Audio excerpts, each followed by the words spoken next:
윤설야담에 오신 여러분을 환영합니다. 오늘 하루도 윤설야담과 함께 행복하셨으면 좋겠습니다. 지금 구독과 좋아요 눌러주세요. 그럼 오늘의 야담 시작합니다. 옛날 옛적 영조 대왕이 나라를 다스린 지 30해가 되던 해였습니다.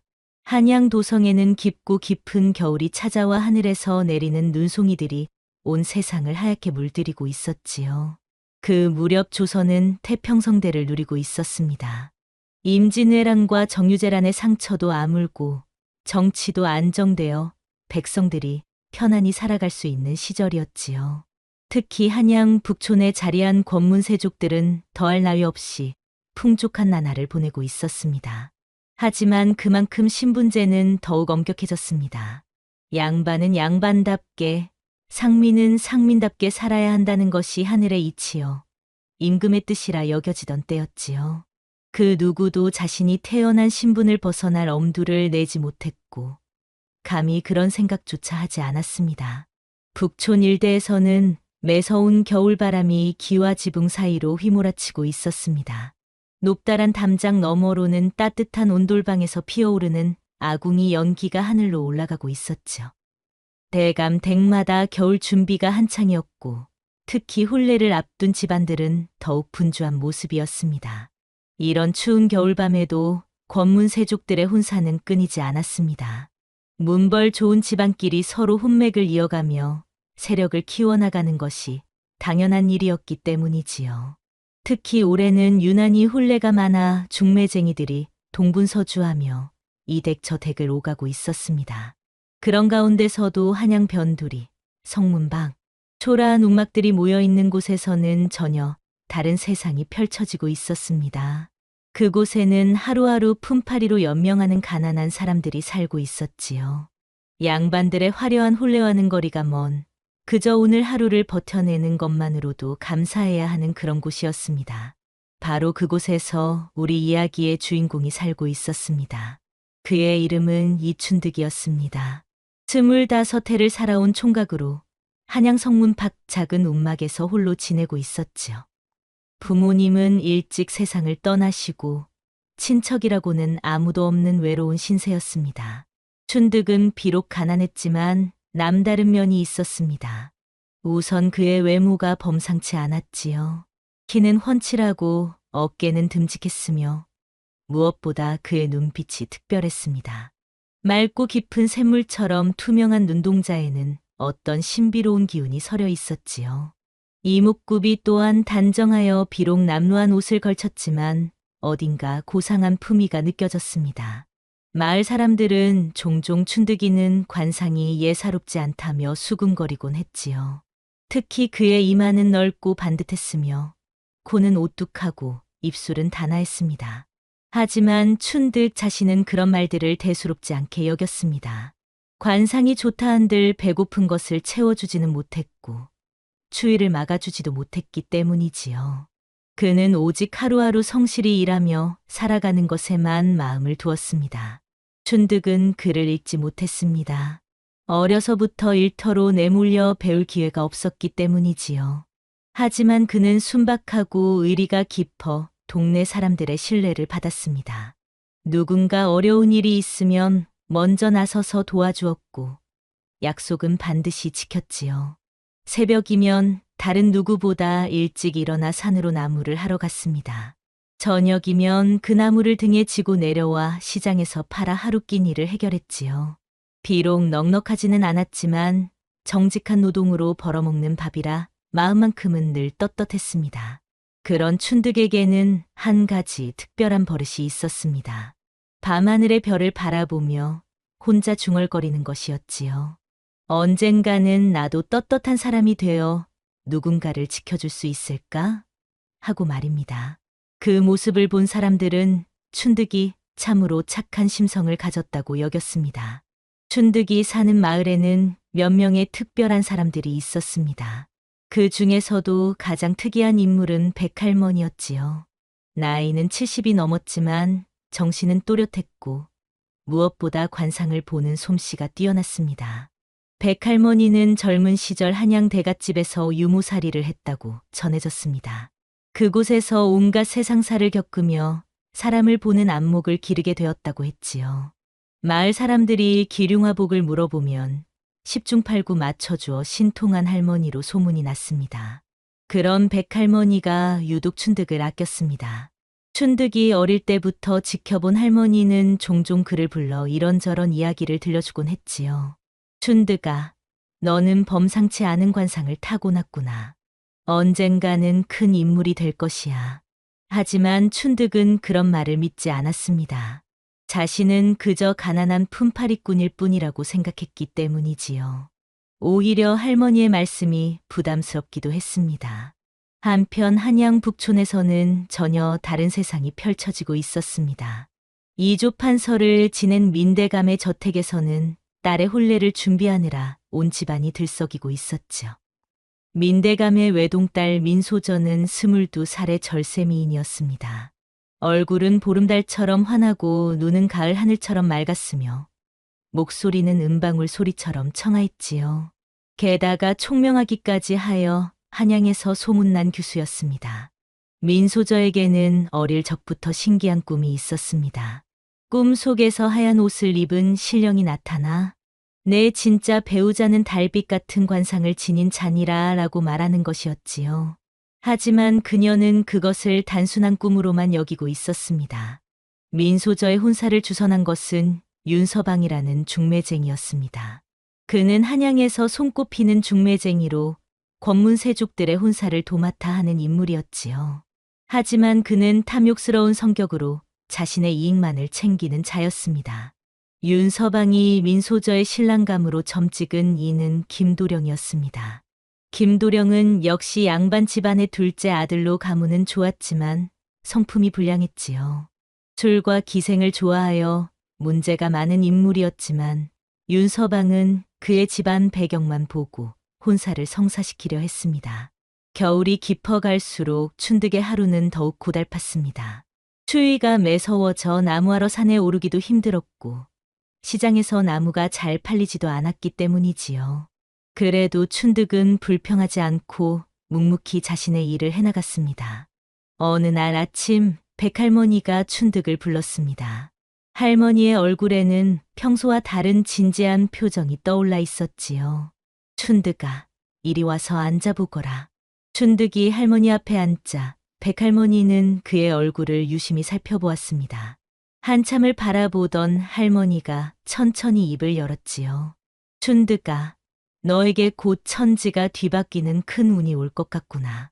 그것도 아주 가까운 시일 내에 말이야.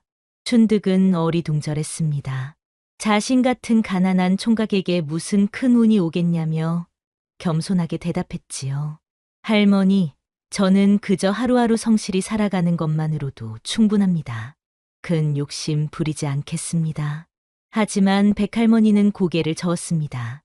아니야, 춘득아. 사람의 운명이란 정해진 것이란다. 내 관상을 보니 분명 큰 변화가 있을 것이야. 그때가 되면 당황하지 말고 마음을 굳게 먹어야 한다. 춘득은 여전히 할머니의 말을 반신반의했지만 할머니의 진지한 표정 때문에 마음 한편으로는 묘한 기대감이 생겼습니다. 그 무렵 한양 북촌 민대감 댁에서는 혼례 준비가 한창이었습니다.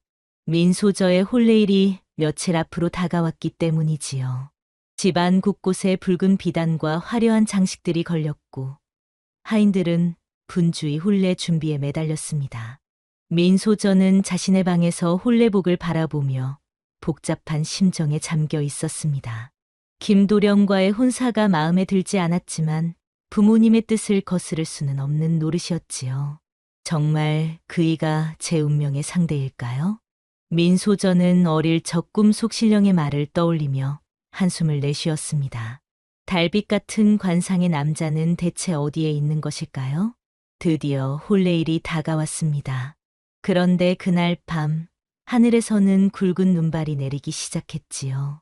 바람까지 거세게 불어온 한양이 하얀 눈보라에 휩싸였습니다. 신랑인 김도령은 혼례를 앞두고 친구들과 기방에서 술자리를 가졌습니다. 혼례 전 마지막 자유로운 밤이라며 실컷 마셔댔지요. 하지만 그만 술에 완전히 취해 기방에서 잠들고 말았습니다. 민대감 댁에서는 신랑 행렬을 기다리고 있었습니다. 하지만 약속 시간이 훌쩍 지나도록 김도령이 나타나지 않았지요. 중매쟁이 윤서방은 급히 김도령을 찾으러 뛰어나갔습니다. 기방에서 곤히 잠든 김도령을 발견한 윤서방은 깜짝 놀랐습니다. 아무리 흔들어도 깨어나지 않을 정도로 취해 있었기 때문이지요. 이를 어찌하면 좋단 말인가? 혼례가 코앞인데 윤서방은 당황했습니다. 만약 신랑이 나타나지 않으면 민대감의 체면이 말이 아니었고 자신도 큰 욕을 먹을 상황이었지요. 그때 밖에서는 춘득이 나무를 하고 돌아가는 길이었습니다. 하지만 갑작스런 눈보라 때문에 길을 잃고 말았지요. 주위에 떨며 방향을 찾으려 애쓰던 춘득은 결국 눈길에서 쓰러지고 말았습니다. 운명이란 참으로 묘한 것입니다. 바로 그때 김도령을 찾아 헤매던 윤서방이 쓰러진 춘득을 발견한 것이지요. 이 사람은 누구인가? 윤서방이 춘득의 얼굴을 살펴보니 깜짝 놀랐습니다. 비록 남루한 옷차림이었지만 그의 이목구비가 몹시 단정했기 때문이지요. 특히 그 관상이 예사롭지 않아 보였습니다. 갑자기 윤서방의 머릿속에 기막힌 꾀가 떠올랐습니다. 김도령은 술에 취해 깨어날 기미가 보이지 않고 혼례는 당장 치러야 하는 상황이었지요. 그래, 이 사람을 신랑으로 내세우면 되겠구나. 윤서방은 재빨리 결정을 내렸습니다. 의식을 잃은 춘득을 기방으로 데려가 김도령의 혼례복을 입혔지요. 다행히 춘득의 체격이 김도령과 비슷해서 옷이 제법 잘 맞았습니다. 혼례복을 입은 춘득의 모습은 정말 놀라웠습니다. 평소의 남루한 모습과는 전혀 달라 보였지요. 마치 진짜 양반 도령처럼 기품이 있어 보였습니다. 윤서방은 춘득을 가마에 태우고 급히 민대감 댁으로 향했습니다. 눈보라가 심해 얼굴을 제대로 볼 수 없는 상황이 오히려 다행이었지요. 민대감 댁에 도착한 가마에서 춘득이 내렸습니다. 하인들은 드디어 신랑이 왔다며 안도의 한숨을 내쉬었지요. 눈보라 때문에 춘득의 얼굴을 자세히 볼 수는 없었지만 혼례복을 입은 그의 모습은 의젓해 보였습니다. 혼례는 예정대로 시작되었습니다. 춘득은 아직 의식이 돌아오지 않은 상태였기에 무슨 일이 일어나는지 알지 못했지요. 하인들의 부축을 받으며 혼례를 치렀습니다. 복잡한 혼례 의식이 끝나고 드디어 신혼방으로 들어갈 시간이 되었습니다. 그때서야 춘득이 조금씩 정신을 차리기 시작했지요. 눈을 뜬 춘득은 자신이 화려한 혼례복을 입고 있는 것을 보고 깜짝 놀랐습니다. 그리고 주변의 화려한 장식들과 촛불들을 보며 더욱 당황했지요. 이게 대체 어떻게 된 일인가? 춘득이 어리둥절해하고 있을 때 신부인 민소저가 신혼방으로 들어왔습니다. 붉은 족두리를 쓰고 고운 혼례복을 입은 그녀의 모습은 정말 아름다웠지요.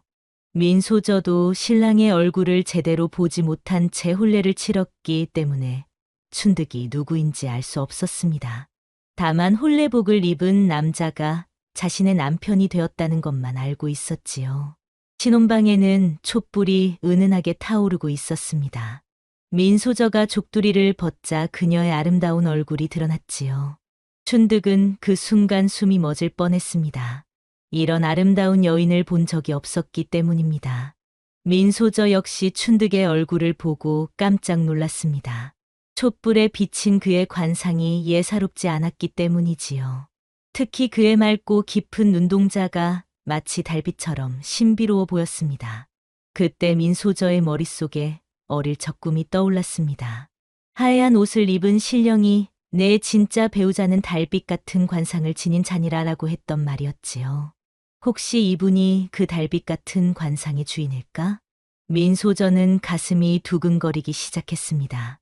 어쩐지 김도령과는 전혀 다른 느낌이었지요. 이 남자에게서는 순박하고 진실한 기운이 느껴졌습니다. 춘득은 여전히 상황을 파악하지 못하고 있었습니다. 어떻게 자신이 이런 곳에 있게 되었는지, 왜 혼례복을 입고 있는지 전혀 알 수 없었지요.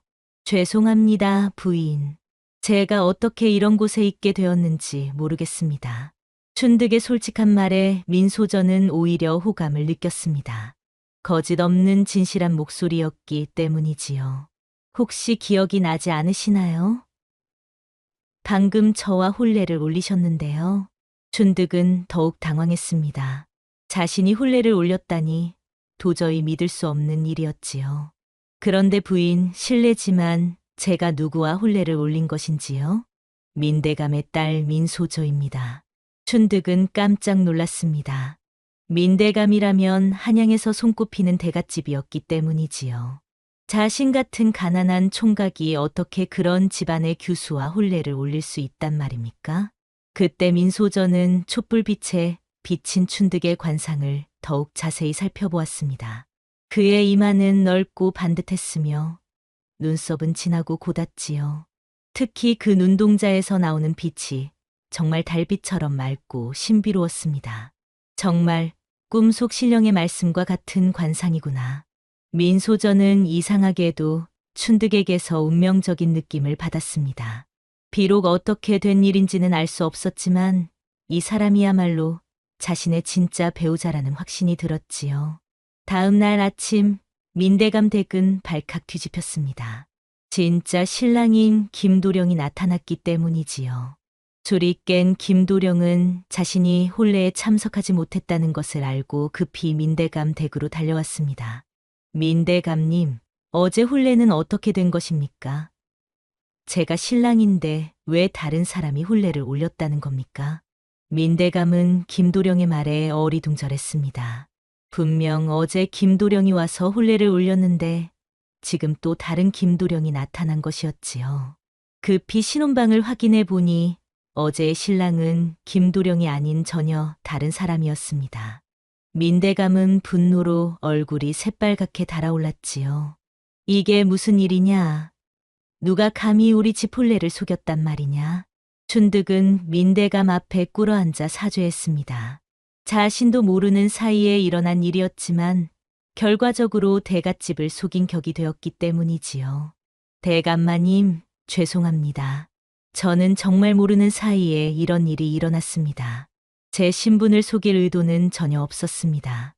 민대감은 춘득의 남루한 평상복을 보고 더욱 화가 났습니다. 겉보기에도 천한 신부님이 분명했기 때문이지요. 이놈아, 내 신분이 무엇이기에 감히 우리 집 혼례에 끼어들었느냐? 저는 한양성 밖에서 나무를 해서 파는 품팔이꾼입니다. 민대감의 분노는 하늘을 찔렀습니다. 하루아침에 자신의 딸이 천한 품팔이꾼의 아내가 되었다니 이런 치욕이 어디 있겠습니까? 당장 이놈을 잡아 가두어라. 관가에 고발하여 엄중히 처벌하겠다. 하지만 그때 민소저가 나섰습니다. 어젯밤 춘득과 대화를 나누며 그의 순박하고 진실한 마음을 느꼈기 때문이지요. 아버님, 잠깐만요. 이미 치른 혼례는 하늘의 뜻일 수도 있습니다. 무슨 소리냐?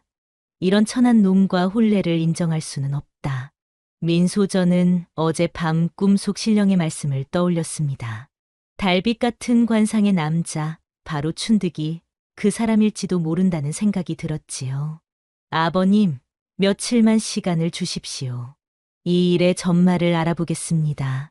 춘득도 민소저의 말에 고마움을 느꼈지만 동시에 죄송한 마음이 들었습니다. 자신 때문에 이런 귀한 분이 고생하게 되었기 때문이지요. 결국 민대감은 며칠간의 유예를 주기로 했습니다. 하지만 그 기간이 지나면 반드시 이 일을 정리하겠다고 엄포를 놓았지요. 바로 그때 중매쟁이 윤서방이 나타났습니다.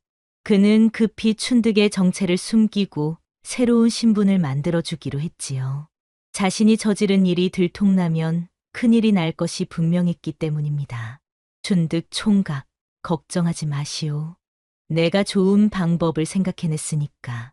윤서방은 춘득을 몰락한 양반 가문의 서자라고 거짓으로 신분을 만들어 주었습니다.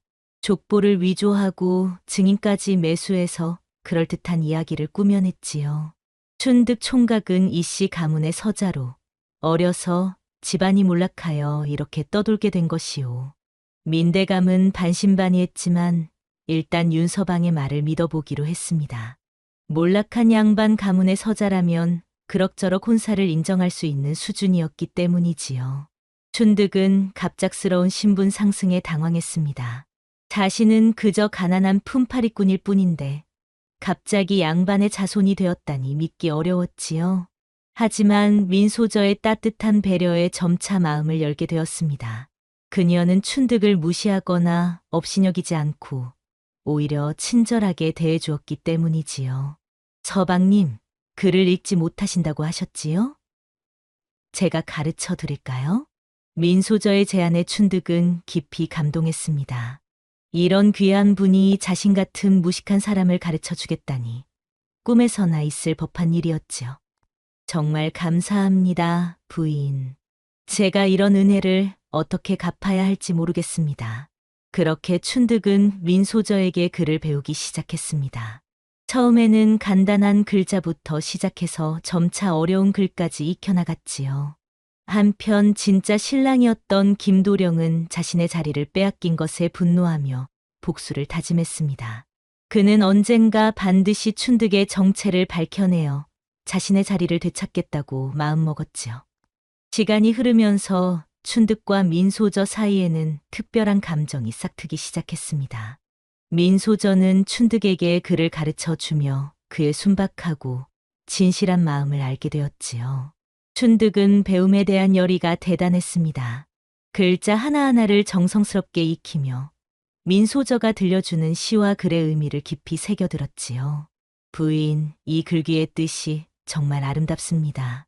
산은 높고 물은 깊어도 사람의 정만 못하다니 참으로 마음에 와 닿는 말씀입니다. 춘득의 순수한 반응에 민소저는 미소를 지었습니다. 비록 글을 늦게 배우기 시작했지만 그의 이해력과 감수성은 뛰어났기 때문이지요. 춘득도 민소저에게 자신만이 알고 있는 세상을 보여주었습니다. 서민들의 삶과 그들의 소박한 기쁨, 그리고 정직한 노동의 가치에 대해 이야기해 주었지요. 부인, 저는 평생 가난하게 살았지만 후회하지 않습니다. 정직하게 벌어먹는 밥이야말로 세상에서 가장 맛있는 음식이니까요.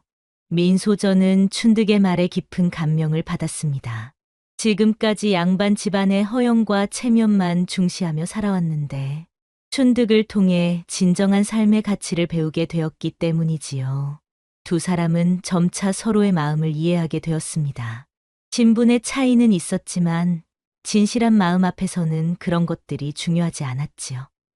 어느 날 저녁 춘득과 민소저는 정원에서 달을 바라보며 이야기를 나누었습니다. 보름달이 밝게 떠올라 두 사람의 얼굴을 환하게 비춰주었지요.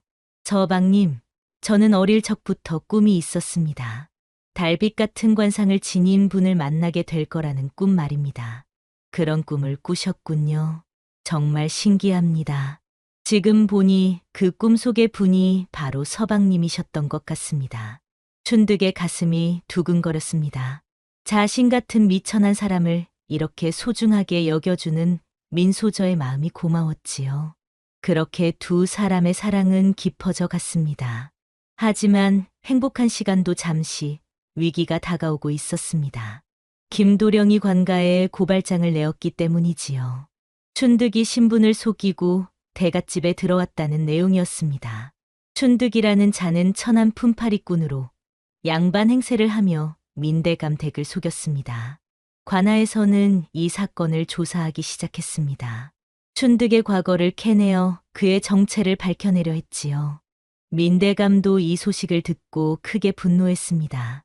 만약 김도령의 말이 사실이라면 자신의 체면이 말이 아니었기 때문이지요. 만약 춘득이 정말 신분을 속였다면 당장 내쫓겠다. 춘득은 민소저에게 해가 될까 두려워 스스로 떠나려 했습니다. 자신 때문에 이런 귀한 분이 고생하는 것을 참아 볼 수 없었기 때문이지요. 부인, 저는 떠나겠습니다. 제 때문에 댁에 피해가 가서는 안 됩니다. 하지만 민소저는 춘득을 붙잡았습니다. 이제 그 없는 삶은 상상할 수 없었기 때문이지요. 안 됩니다, 서방님. 저희는 이미 하늘이 맺어준 부부입니다. 어떤 일이 있어도 함께 이겨내야 합니다. 민소저의 간절한 부탁에 춘득도 마음을 굳혔습니다. 그녀를 위해서라면 어떤 시련도 견뎌내겠다고 다짐했지요. 한편 윤서방은 자신이 꾸민 거짓말이 들통날까봐 전전긍긍하고 있었습니다. 만약 진실이 밝혀지면 자신도 큰 처벌을 받을 것이 분명했기 때문이지요. 그러던 중 더욱 놀라운 일이 일어났습니다. 춘득의 마을에 살던 백할머니가 민대감 댁을 찾아온 것이었습니다. 백할머니는 민대감 앞에 무릎을 꿇고 말했습니다. 대감마님, 제가 춘득이에 대해 알려드릴 말씀이 있습니다. 민대감은 백할머니를 의아하게 바라보았습니다. 이 늙은 여인이 무슨 말을 하려는 것일까요? 춘득이는 사실 20년 전 역적으로 몰려 사라진 명문가 이씨 가문의 적자입니다. 모든 사람들이 깜짝 놀랐습니다. 천한 품팔이꾼으로 알려진 춘득이 명문가의 적자라니 믿기 어려운 이야기였지요. 백할머니는 계속해서 놀라운 사실을 털어놓았습니다. 20년 전 이씨 가문은 권력 다툼에 휘말려 역적으로 몰렸습니다. 하지만 그것은 모함이었지요. 당시 저는 이씨 가문의 유무였습니다. 그때 어린 춘득이를 구하기 위해 밤중에 몰래 데리고 나와 평민으로 기르게 된 것입니다. 춘득이 자신도 모르는 사이에 말입니다. 백할머니는 품속에서 낡은 족보와 도장을 꺼내 보였습니다. 이것이 그 증거입니다. 이씨 가문의 족보와 대대로 내려온 도장이지요. 민대감이 그 물건들을 자세히 살펴보니 진짜였습니다. 이씨 가문은 비록 역적으로 몰렸지만 원래는 명문 중의 명문이었지요. 춘득은 이 모든 사실에 어리둥절했습니다. 자신이 평생 품팔이꾼으로 알고 살았는데 갑자기 명문가의 적자라니 믿기 어려웠지요. 할머니, 정말 제가 그 집안의 자손인가요? 그렇다, 춘득아. 내가 어릴 때부터 관상이 범상치 않다고 했던 것도 그 때문이었단다. 백할머니는 눈물을 흘리며 말했습니다. 20년 동안 지켜온 비밀을 드디어 털어놓을 수 있게 되었기 때문이지요. 하지만 이 사실이 알려지자 오히려 더 큰 위험이 닥쳤습니다. 김도령이 이번에는 춘득을 역적의 자손이라며 고발한 것이었지요. 자신의 진짜 신분을 알게 된 춘득은 처음에는 혼란스러워했습니다. 하지만 곧 마음을 다잡았지요. 그동안의 경험을 통해 진정한 귀함은 신분이 아닌 마음에 있다는 것을 깨달았기 때문입니다.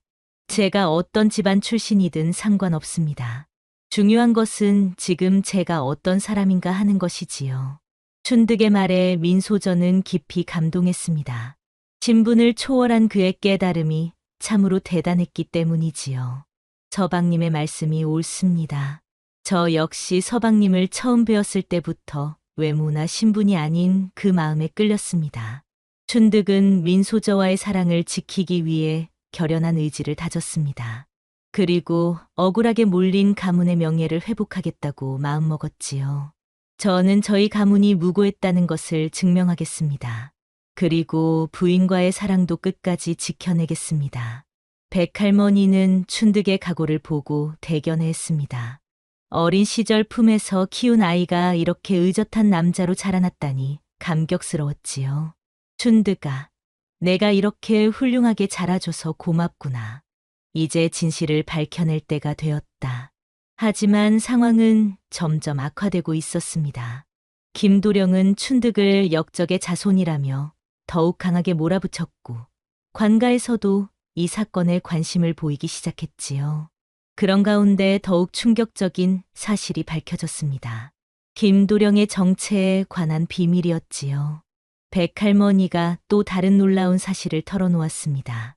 김도령의 할아버지가 바로 20년 전 이씨 가문을 모함한 간신이었습니다. 모든 사람들이 깜짝 놀랐습니다. 김도령이 춘득의 원수 집안 후손이었다니 이런 우연이 있을 수 있을까요? 김도령의 할아버지는 권력욕에 눈이 멀어 이씨 가문을 모함했습니다. 그리고 그들의 재산까지 빼앗았지요. 백할머니는 계속해서 진실을 밝혔습니다. 김도령이 민소저와의 혼인을 원한 이유도 이씨 가문에 숨겨진 재산 때문이었습니다. 민대감 댁에 보관된 옛 문서 중에 그 재산의 행방을 알려주는 단서가 있다는 것을 알고 있었거든요. 윤서방 역시 김도령과 한패였습니다. 처음부터 계획적으로 춘득을 이용하려 했던 것이었지요.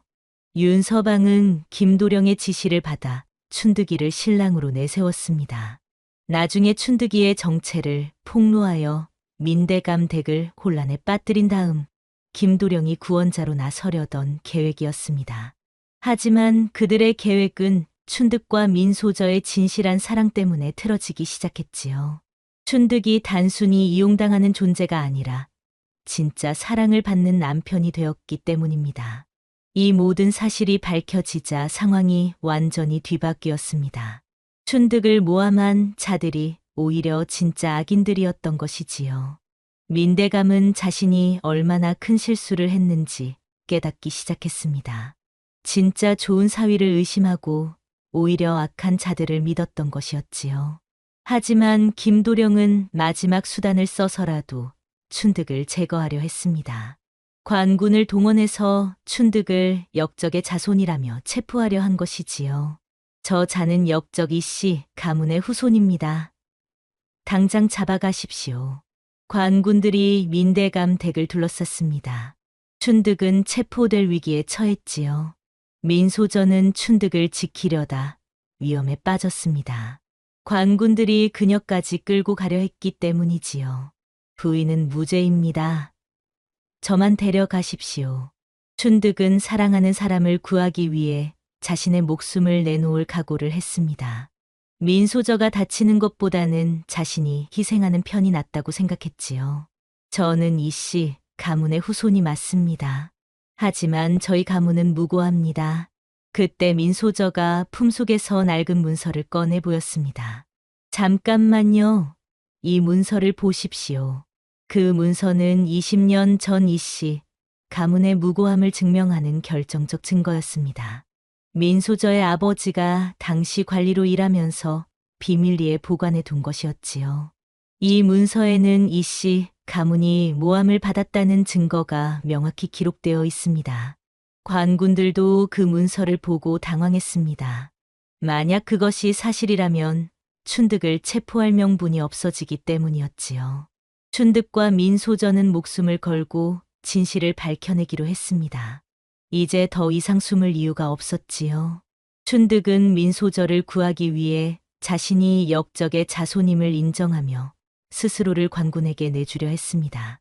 제가 이씨 가문의 후손인 것은 맞습니다.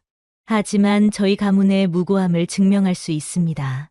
민소저가 가지고 있던 비밀 문서가 바로 그 증거였습니다. 20년 전 이씨 가문 사건의 진실이 담긴 문서였지요. 이 문서에는 당시 이씨 가문을 모함한 자들의 명단과 그들의 음모가 자세히 기록되어 있습니다. 민대감이 그 문서를 자세히 읽어보니 놀라운 내용이 적혀 있었습니다. 이씨 가문은 정말 무고했고 오히려 나라를 위해 충성을 다한 가문이었던 것이지요. 이렇게 중요한 문서를 어떻게 가지고 계셨습니까? 저희 아버님께서 당시 이 사건을 조사하시면서 진실을 알게 되셨지만 정치적 이유로 공개하지 못하고 비밀리에 보관해 두신 것입니다. 민소저의 설명에 모든 사람들이 고개를 끄덕였습니다. 당시에는 권력 다툼이 심해서 진실을 말하기 어려운 상황이었기 때문이지요. 춘득은 민소저의 희생정신에 깊이 감동했습니다. 자신을 위해 이런 위험한 문서까지 꺼내 보이다니 그녀의 사랑이 얼마나 깊은지 알 수 있었죠. 부인, 정말 감사합니다. 저를 위해 이런 위험을 무릅쓰시다니. 서방님, 저희는 부부입니다. 함께 이겨내야 할 일이지요. 두 사람은 손을 맞잡고 진실을 밝혀내기 위해 관하로 향했습니다. 이제 모든 것을 걸고 정의를 실현할 때가 온 것이었지요. 관하에서 큰 재판이 열렸습니다. 춘득과 민소저는 모든 증거를 제시하며 진실을 밝혔지요. 한편으로는 이씨 가문의 무고함을, 다른 한편으로는 김도령 일당의 음모를 폭로했습니다. 백할머니가 결정적 증인으로 나섰습니다. 20년 전 사건의 진실을 낱낱이 증언한 것이지요. 20년 전 이씨 가문은 정말 무고했습니다. 저는 그 모든 과정을 지켜본 증인입니다. 또한 민소저가 가져온 비밀 문서도 강력한 증거가 되었습니다. 당시 사건을 조사한 관리의 기록이었기 때문에 신빙성이 높았지요. 김도령과 윤서방은 마지막까지 저항했지만 증거들이 너무나 명확했습니다. 그들의 거짓말과 음모가 모두 드러나고 말았지요. 김도령, 내 할아버지가 저지른 죄를 내가 되풀이하려 하다니 참으로 한심하다. 관아의 판관은 엄중한 목소리로 김도령을 꾸짖었습니다. 윤서방, 너는 중매쟁이로서의 의무는 저버리고 탐욕에만 눈이 멀었구나. 결국 정의와 진실이 승리하는 순간이 왔습니다. 춘득의 무고함이 공식적으로 인정되었고 이씨 가문의 명예도 회복되었지요. 김도령과 윤서방은 엄중한 처벌을 받았습니다. 그들이 저지른 죄의 대가를 치르게 된 것이었지요. 춘득은 마침내 자신의 진짜 신분을 되찾았습니다. 더 이상 숨어 지낼 필요가 없어진 것이었지요. 춘득의 가문이 무고했음이 공식적으로 인정되자 모든 것이 바뀌었습니다. 20년 동안 억울함을 당했던 이씨, 가문의 명예가 완전히 회복된 것이었지요. 김도령 일당의 음모도 완전히 폭로되었습니다. 그들이 춘득을 이용해서 민대감 댁의 재산을 노렸다는 사실이 모두 밝혀졌지요. 민대감은 자신의 편견을 깊이 반성했습니다. 겉모습만 보고 춘득을 의심했던 자신이 부끄러웠기 때문이지요. 춘득 총각, 아니 춘득 도령. 정말 죄송했습니다. 제가 눈이 어두워 진주를 돌멩이로 여겼습니다. 민대감은 춘득을 진정한 사위로 인정했습니다. 신분도 훌륭하고 인품도 뛰어난 춘득이야말로 딸에게 가장 적합한 배우자라고 생각했지요. 윤서방은 그동안 저지른 죄에 대한 처벌을 받았습니다. 사람들을 속이고 이용한 대가를 치르게 된 것이었지요. 백할머니는 드디어 정체를 밝혔습니다. 그녀는 춘득을 어릴 때부터 지켜본 옛 유무였던 것이지요. 춘득아, 할미가 20년 동안 너를 지켜봤단다. 내가 이렇게 훌륭한 사람으로 자라줘서 정말 고맙구나. 춘득은 백할머니께 깊이 감사드렸습니다. 할머니의 보살핌이 없었다면 지금의 자신도 없었을 테니까요. 할머니, 평생 은혜를 잊지 않겠습니다. 할머니 덕분에 제가 여기까지 올 수 있었습니다. 모든 진실이 밝혀지자 춘득과 민소저의 사랑도 더욱 빛이 났습니다. 어떤 시련도 이겨낸 진정한 사랑이었기 때문이지요. 춘득은 조정으로부터 가문의 명예 회복과 함께 정당한 관직 제안을 받았습니다. 그의 인품과 능력을 인정받은 것이었지요. 춘득 도령의 덕망과 재능이라면 충분히 나라에 도움이 될 것입니다. 하지만 춘득은 당장 벼슬길에 나서기보다는 민소저와의 행복한 가정을 꾸리는 것을 우선으로 생각했습니다. 민소저와의 사랑도 모든 장애가 사라져 완전해졌습니다. 신분의 차이도, 가문의 문제도 모두 해결되어 이제 진정한 부부가 될 수 있었지요. 두 사람은 정식으로 다시 혼례를 올렸습니다. 이번에는 모든 사람의 축복 속에서 치러진 진정한 혼례였지요. 혼례식에는 마을 사람들도 모두 참석했습니다. 춘득의 성장 과정을 지켜본 이웃들이 모두 나와서 축하해 주었기 때문이지요. 춘득이가 이렇게 훌륭한 사람이 될 줄 진작 알았어. 정말 착한 사람이 복을 받는구나. 사람들은 춘득과 민소저의 사랑 이야기를 전해 들으며 깊이 감동했습니다. 신분을 뛰어넘은 진정한 사랑의 모범이라고 여겼지요. 백할머니는 혼례식을 지켜보며 눈물을 흘렸습니다. 어린 시절 품에서 키운 춘득이 이렇게 행복해하는 모습을 보니 감격스러웠기 때문이지요. 춘득아, 정말 축하한다. 내가 이렇게 좋은 사람을 만나서 할미도 마음이 놓인다. 춘득과 민소저는 백할머니를 모시고 함께 살기로 했습니다. 평생의 은인을 끝까지 모시겠다는 마음이었지요. 달빛이 고요히 비추는 어느 밤, 춘득과 민소저는 처음 만났던 신혼방에서 진정한 첫날 밤을 맞았습니다. 그동안의 모든 시련이 끝나고 진짜 부부가 된 것을 실감하는 순간이었지요. 서방님, 처음 배웠을 때부터 운명이라고 생각했습니다. 촛불에 비친 서방님의 관상이 정말 달빛 같았거든요. 저도 부인을 처음 배웠을 때 이런 아름다운 분이 계시다니 꿈만 같았습니다. 두 사람은 서로를 바라보며 미소를 지었습니다. 그동안 겪은 모든 어려움이 이 행복한 순간을 위한 것이었다는 생각이 들었죠. 창밖으로는 달빛이 은은하게 스며들어 두 사람을 축복하는 듯했습니다. 바람도 조용히 나무잎을 흔들며 그들의 행복을 기뻐하는 것 같았지요. 춘득은 민소저의 손을 잡으며 말했습니다. 부인, 저는 이제 깨달았습니다. 진정한 귀함은 태어남이 아니라 살아감에 있다는 것을 말입니다. 맞습니다, 서방님. 그리고 참된 사랑은 조건이 아니라 마음에 있다는 것도 배웠습니다. 두 사람의 대화에는 깊은 깨달음이 담겨 있었습니다. 그들이 겪은 시련을 통해 얻은 소중한 교훈이었지요. 저희가 처음 만났을 때를 생각해보면 정말 신기합니다. 하늘이 저희를 만나게 해주신 것 같아요. 그렇습니다. 비록 어려운 과정이었지만 그 모든 일들이 있었기에 지금의 행복이 더욱 소중하게 느껴집니다. 춘득과 민소저는 서로의 눈을 바라보며 진심 어린 약속을 나누었습니다. 저는 평생 부인만을 사랑하겠습니다. 어떤 어려움이 와도 함께 헤쳐나가겠습니다.